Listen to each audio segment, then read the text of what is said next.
Nous voilà en plein dans ce premier dossier de ce grand journal, le congrès extraordinaire du Parti du Peuple pour la reconstruction et la démocratie PPRD, parti phare de la majorité présidentielle. Et pour en parler, nous sommes donc en compagnie de Serge Kadima. Bonsoir Serge. Bonsoir. Vous êtes cadre de ce parti, le PPRD, et congressiste aussi.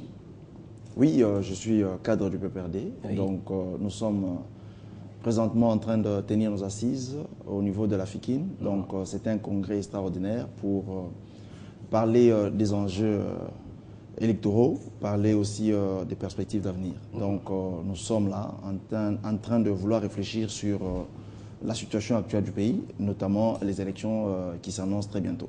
Donc quand on entend congrès extraordinaire, ça veut dire que ce n'est pas un congrès qui était prévu dans le calendrier des activités du parti, c'est ça? Non, vous savez, c'est une machine politique, le PPRD. Donc nous devons, sinon nous avons l'obligation de nous adapter à la situation politique. Nous avons des élections qui seront bientôt organisées par la CENI. Et par rapport aux élections, le PPRD, c'est une première force politique. Nous avons toujours l'habitude de nous réunir avant tous les rendez-vous, afin de définir comment nous devons nous comporter, comment nous allons aligner nos candidats, afin que nous puissions démontrer encore à travers les élections, à travers nos candidats, que nous sommes la première force politique.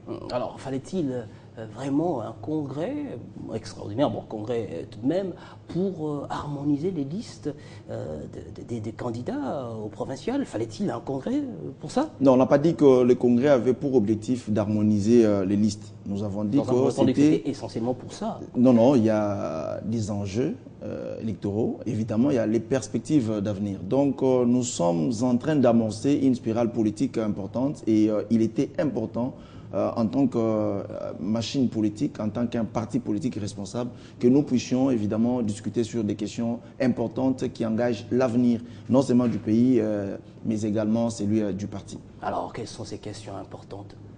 Non, bon, il était aussi question de tirer des conséquences d'un certain nombre de choses, notamment les camarades secrétaire général Évariste Bouchab, qui a fait beaucoup de preuves à la tête du parti. Il a été nommé secrétaire général depuis 2008. Donc aujourd'hui, 7 ans après qu'il soit venu au parti, après des autres secrétaires généraux, parce que vous savez bien, le PPRD a été créé, ça fait pratiquement 13 ans. Nous avons eu 3 secrétaires généraux. Les premiers, c'était les camarades Chiquez, qui avaient pour mission d'implanter les partis. Et il avait bien fait son travail.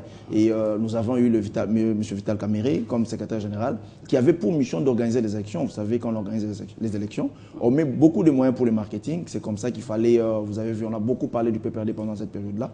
Et la troisième mission qui a été confiée au camarade secrétaire général Évariste Bouchab était celle d'implanter les partis. C'était une mission de conception, d'intelligence, d'implanter les partis à travers la République. Et aujourd'hui, nous allons retenir... Pas une seule parcelle sans le PPRD. Sans le PPRD. Donc nous allons aujourd'hui retenir dans son actif, sinon l'héritage qu'il laisse aujourd'hui au PPRD, ce sont les cellules de base. On ne parlait pas des cellules de base. Aujourd'hui, on a présenté les représentants du PPRD à travers la République. C'est-à-dire que nous sommes la première machine politique, sinon le premier parti politique qui a des représentants, sinon des structures dans les 26 provinces. Donc nous sommes en avance par rapport à d'autres partis politiques. Le secrétaire général Évariste Bouchab... Parce que vous en avez le moyen, vous. Non, c'est plutôt un problème d'organisation. Regardez les cadres qui vont du PPRD. Non, c'est plutôt...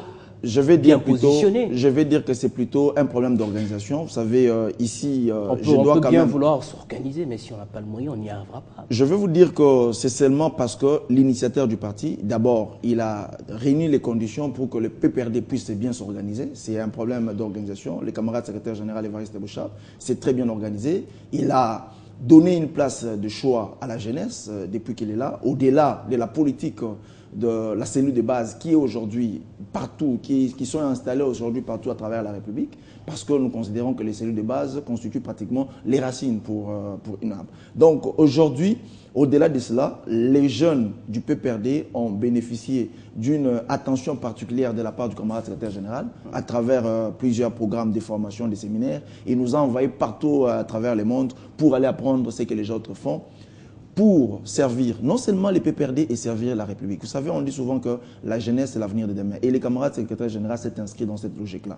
Donc, en tant que tel, il a accompli la mission pour laquelle il a été nommé comme secrétaire général. C'est vrai que depuis le mois de décembre, date à laquelle il a été nommé vice-premier ministre, ministre de l'Intérieur, il avait cessé d'engager les partis. Donc, c'était Madame la secrétaire générale, la camarade secrétaire générale adjointe, Madame Mienzé, qui a dirigé les partis pendant toute la période où le camarade secrétaire général Évariste Bouchab a été appelé à des fonctions au niveau du gouvernement.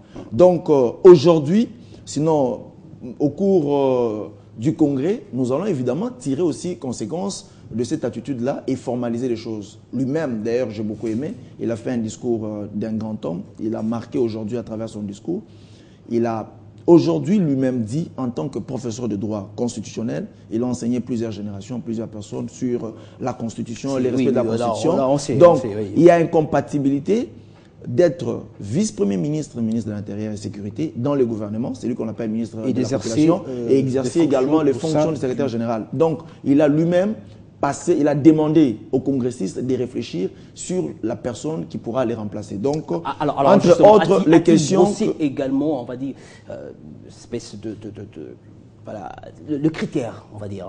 Non, les critères... Pour celui qui va le remplacer, comment... Non, je pense qu'il a évidemment demandé aux congressistes de se référer aux critères qui sont notamment la loyauté, la fidélité, l'esprit de sacrifice et les compétences. Donc, lui-même, il incarne la loyauté, la fidélité et il nous les a transmis. Au niveau du PPRD, nous considérons qu'il y a d'autres personnes qui sont aussi loyales, fidèles, au chef, et je pense que les congressmen pourront se prononcer demain. Alors, va-t-il s'agir, Serge Kedima, de nomination ou d'élection? Si on allait passer, sinon si on allait le nommer, je pense qu'on allait déjà nommer le secrétaire général depuis longtemps, parce que depuis le mois de décembre qu'il est au gouvernement. Alors, les partis, le PPRD, c'est un grand parti qui respecte les principes. La démocratie a commencé avec le PPRD, évidemment, avec l'initiateur du parti. Donc, chez nous, il fallait attendre un congrès pour formaliser les choses. Je pense que si on a réuni les gens sont venus des 26 provinces pour réfléchir au congrès et entre autres, nous allons aussi réfléchir sur la personne qui pourra les remplacer. Alors, la démocratie a commencé avec le PPRD, la démocratie. Il y a des candidats, y en a-t-il? Combien? Non, nous sommes en congrès, je n'aimerais pas influencer. Certains médias ont cité des noms, Henri Movasakani, on parle de Cheo Kitundu, de Chadari également. Voilà, il y a des noms comme ça qui circulent, mais c'est encore un secret maintenant. Ce n'est que demain que l'on saura. Moi, je suis cadre du parti et je pense que je ne peux pas venir sur Télé 50 qui est suivi à travers le monde, commencer à relayer des spéculations. Donc, ce ne sont que des spéculations. Ce sont des spéculations. Jusqu'à maintenant, personne n'est encore candidat, mais demain, on aura il y a des ambitions, le nouveau secrétaire. Il y a des ambitions. Les gens se sont exprimés au niveau du Congrès et je pense plutôt que les congressistes pourront se prononcer demain. Soyons patients. Justement ces gens-là qui se sont exprimés. C'est juste question d'heure. C'est question d'heure. Les gens expriment leurs ambitions et les congressistes vont se prononcer demain et c'est ça la démocratie. La démocratie voudrait qu'on respecte la position des congressistes. Donc, à ce stade, nous considérons que tout ce qui s'est dit relève tout simplement de la spéculation et on attend les congressistes. On vous le concède. Alors, pour ce qui est de liste des candidats, comment est-ce que cela va-t-il se passer? Le PPRD va-t-il présenter des candidats dans chaque province?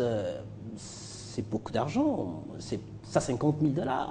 Vous allez présenter des candidats à Kinshasa pour le provincial et partout ailleurs dans les autres provinces. Le PPRD, c'est une grande machine politique. J'aimerais ici vous dire que comme tout parti politique au monde, le PPRD vit à travers les cotisations des membres. Nous sommes bien organisés et je pense que par rapport aux candidatures des uns et des autres, le PPRD est parmi, sinon je voulais dire que c'est le seul parti qui est implanté à travers la République et qui est organisé. Je pense que toutes les structures décentralisées du parti vont s'organiser pour accompagner leurs candidats. Alors au niveau des congrès, les ambitions sont exprimées et nous allons décider, toutes les 26 provinces, selon que les provinces sont organisées, nous aurons des candidats à tous les niveaux et nous ferons les choses dernière question rapidement, de manière démocratique. Kadima, pourquoi avoir attendu que le délai, le premier donné par la CENI soit passé pour organiser votre congrès? Et si la CENI s'était arrêtée au 5, comment vous auriez fait? Non, moi je vais vous dire que... Qui est une machine toujours bien préparée et bien en place. Nous devions en principe organiser les congrès avant les 5. Lorsque la CENI organisait sa décision de reporter la date limite par rapport au dépôt des candidatures, nous avons considéré que c'était encore une opportunité qu'on nous donnait pour resserrer encore et bien revoir les choses. Donc... vous pouvez comprendre que ce n'est pas un premier rendez-vous. D'ailleurs, les congrès extraordinaires s'inscrivent dans la logique du congrès de Mbandaka qui avait pour objectif de requalifier la marche du parti. Donc, nous sommes un parti très bien organisé et nous voulons vous dire ici que ce que nous sommes en train de faire dans les congrès extraordinaires, c'est justement pour avoir encore un grand nombre d'élus dans les élections locales et avoir des sénateurs au niveau du Sénat. Donc, nous sommes en train de nous conformer en fait par rapport aux directives données par l'initiateur du parti. Merci beaucoup Serge Kedima. Je rappelle que vous êtes cadre du PPRD, le parti phare de la majorité présidentielle qui est actuellement en congrès. Et demain, la fumée blanche, on saura qui prendra la place d'Évariste Bochab en tant que secrétaire général de ce parti. Merci Serge Kedima. C'est moi qui vous remercie. Allez, comment se porte le secteur pharmaceutique en RDC? Réponse ou tentative de réponse tout à l'heure avec un membre du conseil de pharmaciens de RDC, Gauthier Unzola. Restez avec nous.